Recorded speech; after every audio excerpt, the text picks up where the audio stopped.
Hey, Caspar, can you tell me about your experience working in the same record company as Led Zeppelin, and then kind of like how you got into Christian rock and that story that you just said?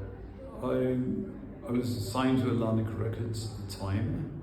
I've actually played with a number of major artists. I most recently, I was playing with Tommy James and the Shondells. Tommy's a great Christian friend of mine. He's a strong Christian name.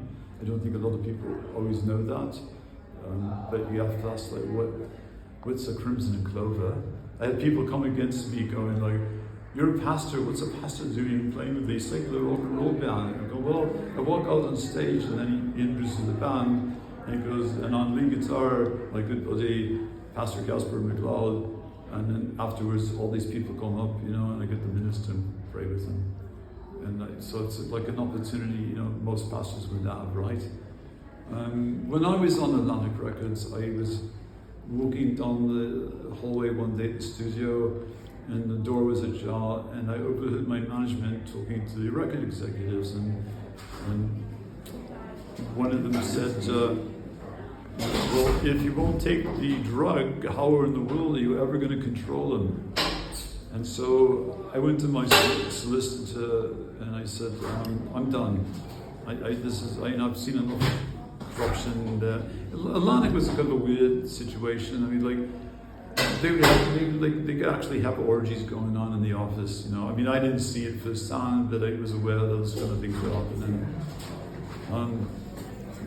My producer was the CEO of Atlantic Records, Ahmed Udignan. And Ahmed wanted to have me and my band go out to dinner after a recording session one night. And he said, "Come on, I'm going to take you to my club." And I went, "What club?" And he goes, "We're going to the Hellfire Club." Now, as a baby Christian, I thought, "No, it doesn't sound like someplace I want to go." So I didn't.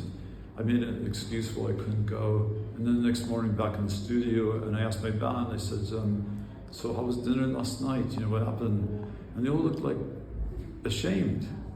And they just, they had this funny look on their faces. And I go, "What's going on?" They said, "Well, it was an S&M dinner club." And I went, I'm so innocent back then, right? And I go, what's an S&M? What is that? I had no idea, So that was the kind of things that were going on. It's like the Freemasons, it's so corrupt. People have no idea. When you get into that level, and I don't think my friend Rick Derringer and I talked about this. Rick's on my newest album. I didn't realize that was going to be the last performance recording he ever did. It's on our newest album. I know where he is. We've had a lot of chats about it. I've written several books on the Shroud of Turin. And my editor was actually one of the original scientists with the Shroud. The first one I did with a friend in England, it shot up to #1 on Amazon book, thing. One of the most recent books I wrote with a bunch of physician friends, Dr. Sherry Tampany and Dr. Kerry Motte and Dr. Lee Merritt and Dr. Mike Spalding, and I explained some of the things I did in my presentations here. Talking about triple helixes and what's really going on with globalism and transhumanism and psychopaths, but actually I've been exposing in conference, and I've been writing books about for decades now, working with Ali Marzuli and all the rest of it. So, can you also talk about the incident of you playing at the concert and inviting your friends from Wall Street? Yeah, my first Christian concert, I broke free from Atlantic.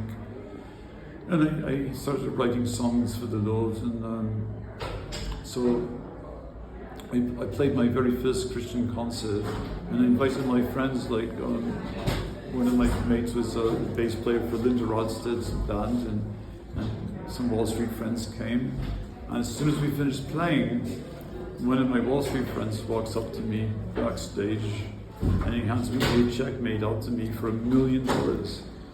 And he goes, "I'm giving you $1 million if you just stop this Christian nonsense, come back and play real rock and roll again. I'll buy your contract big from Atlantic, we'll put you on CBS Records." "Okay, deal?" I'm going, no deal. You don't understand. I know what I've been saved from. I know who I've been saved to. And I'm not going back.